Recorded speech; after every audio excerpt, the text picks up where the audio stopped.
بسم اللہ الرحمن الرحیم۔ السلام علیکم ورحمۃ اللہ وبرکاتہ۔ اکثر لوگوں کی شکایت ہوتی ہے ہماری نیند اچھی نہیں ہے اور رات میں کئی مرتبہ ہماری آنکھیں کھل جاتی ہے اور اس وجہ سے نیند خراب ہوتی ہے۔ ہم میں سے شاید کوئی بھی ایسا نہیں ہے جو رات میں ایک دو مرتبہ جاگتا نہ ہو، کیونکہ سبھی کسی فکر یا پریشانی کی وجہ سے اور کبھی برا خواب دیکھنے پر بھی انسان اچانک بیدار ہو جاتا ہے۔ کیا کبھی اس چیز کا مشاہدہ کیا ہے کہ رات 3 سے 5 بجے کے دوران آپ کی عموماً آنکھ کھل جاتی ہے اور اس لمحے کے دوران آپ اچانک سے جاگ جاتے ہو؟ یقیناً بہت سے لوگوں کے ساتھ ایسا ہوتا ہوگا۔ شاید ہم نے کبھی غور نہیں کیا ایسا کیوں ہوتا ہے۔ آج کی اس ویڈیو میں ہم آپ کو یہی بتائیں گے کہ ایسا کیوں ہوتا ہے۔ کون ہے جو آپ کو اس وقت نیند سے جگاتا ہے؟ کون ہے اس وقت آپ کو بار بار پکار رہا ہوتا ہے؟ اس کی وجہ اتنی خوبصورت ہے کہ آپ بھی اختیار سبحان اللہ کھا اٹھیں گے۔ خواتین و حضرات، دنیا میں ہر امیر و غریب، نیک و بد کو قدرت کے قانون کے تحت دکھوں، غموں اور پریشانیوں سے کسی نہ کسی شکل میں ضرور واسطہ پڑتا ہے، اور دنیا مصیبتوں، غم اور پریشانیوں کا گھر ہے۔ بعض لوگ اولاد کی نافرمانی کی وجہ سے پریشان ہیں، کچھ لوگ مال و اسباب کے ختم ہو جانے پر غم میں ڈوبے رہتے ہیں۔ یعنی انسان کسی نہ کسی فکر یا پریشانی کی وجہ سے نیند کی کمی کا شکار ہوتا ہے، اور ان ذہنی پریشانیوں کی وجہ سے رات کو بار بار آنکھ کھلتی رہتی ہے۔ تو چلیں نبی کریم صلی اللہ علیہ وسلم کی حدیث مبارکہ کی روشنی میں آپ کو بتاتے ہیں کہ ایسا کیوں ہوتا ہے، اور پھر جدید سائنس کی روشنی میں بھی بتائیں گے کہ اگر دوبارہ آپ کے ساتھ ایسا ہو تو اس وقت آپ کو ایسا کرنا چاہیے کہ جس سے آپ کو زندگی کی ہر خوشی مل جائے۔ اگر آپ رات کو اچانک نیند سے بیدار ہو جاتے ہیں، آپ کسی مرض میں مبتلا نہیں ہیں بلکہ خوش نصیب انسان ہیں، کیونکہ اس لمحے کے دوران آپ کا رب آپ کو یاد کرتا ہے۔ یہ رحمت کے فرشتے ہوتے ہیں جو آپ کو بار بار نیند سے اٹھاتے ہیں۔ رات کے وقت اللہ تبارک و تعالی اپنے بندوں کے زیادہ قریب ہوتا ہے تاکہ وہ ان کے لیے رحمت اور توبہ کے دروازے پوری طرح کھول دے۔ حضرت ابو ہریرہ رضی اللہ تعالی عنہ سے مروی ہے کہ حضور اکرم صلی اللہ علیہ وسلم نے فرمایا، ہمارا بزرگ و برتر پروردگار ہر رات آسمان دنیا پر نزول فرماتا ہے۔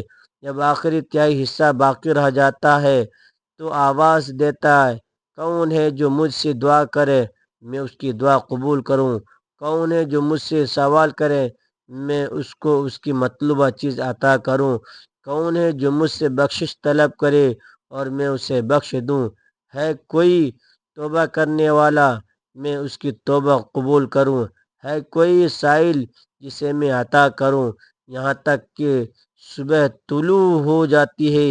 اسی طرح ایک اور حدیث مبارک کہا ہے، حضرت ابو سعید خدری رضی اللہ تعالیٰ عنہ اور حضرت ابو ہریرہ رضی اللہ تعالیٰ عنہ سے مروی ہے، وہ بیان کرتے ہیں کہ رسول اکرم صلی اللہ علیہ وسلم نے فرمایا، اللہ تعالیٰ توقف کرتا ہے حتیٰ کہ ایک تہائی رات گزر جاتی ہے تو آسمان دنیا پر نزول فرماتا ہے اور آواز دیتا ہے کوئی مغفرت کا طلبگار، میں اس کی مغفرت کروں؟ ہے کوئی توبہ کرنے والا، میں اس کی توبہ قبول کروں؟ اور ہے کوئی سائل، میں اسے عطا کروں؟ اور ہے کوئی دعا کرنے والا، میں اس کی دعا قبول کروں؟ حتیٰ کہ فجر طلوع ہو جاتی ہے۔ دوستو، ان حدیث کا مقصد یہ ہے کہ آپ کو اس قیمتی وقت کی اہمیت بتاتے چلیں کہ یہ وقت کتنی اہمیت کا حامل ہے۔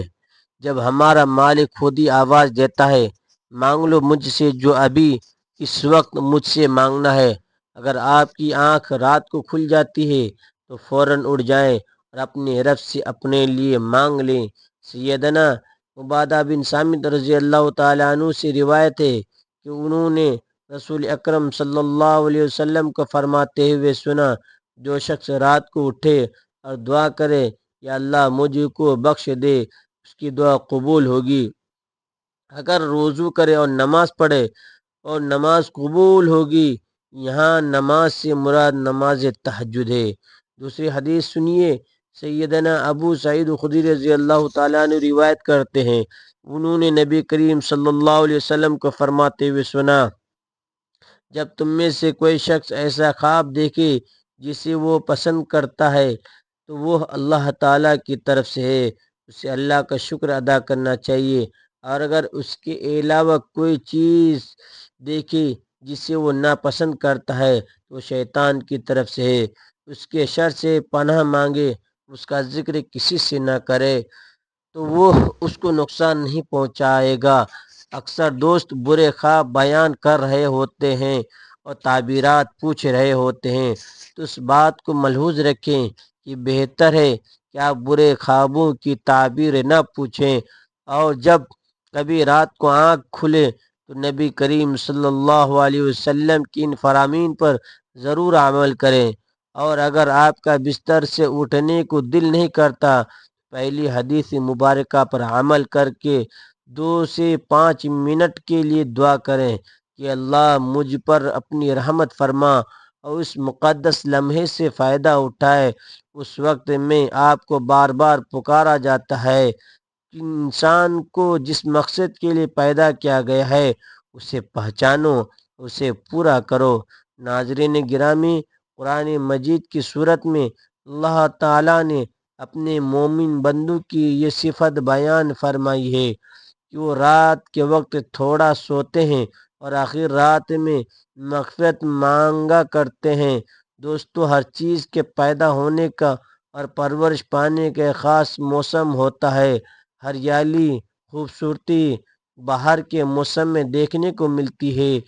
چاند 29 دن کی سائیکل کے بعد پھر سے نزول ہونا شروع کر دیتا ہے، اسی طرح رات کے پچھلے حصے میں روحانی دنیا کے باہر کا موسم ہوتا ہے، رحمت کے نزول کا وقت ہوتا ہے۔ اللہ تعالیٰ چاہتا ہے کہ بندہ اپنی نیند سے اٹھے اور اپنی خواہشوں کا اظہار کرے، اس وقت رب کائنات تمام خزانے بانٹنے کے لیے بےتاب ہوتا ہے۔ اس کے علاوہ جدید سائنس بھی کہتی ہے کہ نماز ایک بہترین ایکسرسائز ہے، اس کے ہر رکن کے الگ الگ فوائد ہیں۔ نماز سے جسم کی تمام بیماریاں ختم ہو جاتی ہیں، اس لیے نبی کریم صلی اللہ علیہ وسلم نے 1400 سال پہلے جو حکم دیا، آج اربوں روپے خرچ کر کے سائنس اس کو سچ ثابت کرنے لگی ہے، لیکن کچھ کاٹ کے آلو اب بھی اسلام میں کیڑے نکالنے پر گامزن ہیں۔ اگر آپ کی اس وقت آنکھ کھلتی ہے تو ضرور اٹھیے، وضو کیجیے تاکہ آپ اچھی سے جاگ جائیں اور پاک ہو جائیں، یا کچھ دیر کے لیے لمبے لمبے سانس لے، زور سے ہوا کو باہر نکالیں تاکہ آپ کے جسم سے بیماریاں خارج ہوں۔ اور سجدہ کرتے وقت جب آپ نیچے کو جھکتے ہیں تو دماغ کو زیادہ خون ملتا ہے۔ نماز میں سجدے کی حالت میں بندے مومن کے لیے اللہ کے بندگی کے حوالے سے بہترین حالت ہے، اور یہی دعا کے لیے سب سے اچھا موقع ملتا ہے۔ اور ایسا کیوں نہ ہو، کسی مومن کے لیے اپنے رب کے سامنے عاجزی اور پستی کو اختیار کرتے ہوئے اپنی پیشانی کو جھکانا اور اس کے قدموں میں رکھ دینا بہت محبوب ہوتا ہے۔ اس کے نتیجے میں اللہ تعالیٰ اپنے بندے کو بہترین سے نوازتا ہے اور اپنے قرب کا شرف بخشتا ہے۔ رات کو تہجد کے بارے میں حق تعالیٰ کا ارشاد ہے، اور رات کے کچھ حصے میں تہجد پڑھ لیا کرو، جو آپ کے حق میں زائد چیز ہے۔ کیا عجب ہے کہ آپ کا رب آپ کو مقام محمود میں جگہ دے۔ مقام محمود مقام میں شفاعت کبریٰ ہے، جس پر قیامت کے دن فائز ہو کر آپ صلی اللہ علیہ وسلم اپنی امت کی بخشش کروائیں گے۔ مذکورہ ارشاد کی روشنی میں مسلمان کو چاہیے کہ رات کو جس وقت آنکھ کھل جائے وضو کر کے 2 رکعت یا 4 رکعت، 6 رکعت یا 8 رکعت، جس قدر طاقت اور فرصت ہو، دل کی رغبت ہو، پڑھ لیا کریں، تہجد کا ثواب مل جائے گا۔ اللہ تعالیٰ عمل کی توفیق عطا فرمائے، آمین ثم آمین۔ ناظرین، اللہ تعالیٰ کے 99 ناموں میں سے ایک نام ضرور ٹائپ کریں۔ ناظرین، ویڈیو اچھی لگی ہے تو ویڈیو کو لائک کر کے شیئر کریں، چینل کو سبسکرائب کریں۔ پھر ملتے ہیں اگلی ویڈیو میں۔ اللہ حافظ۔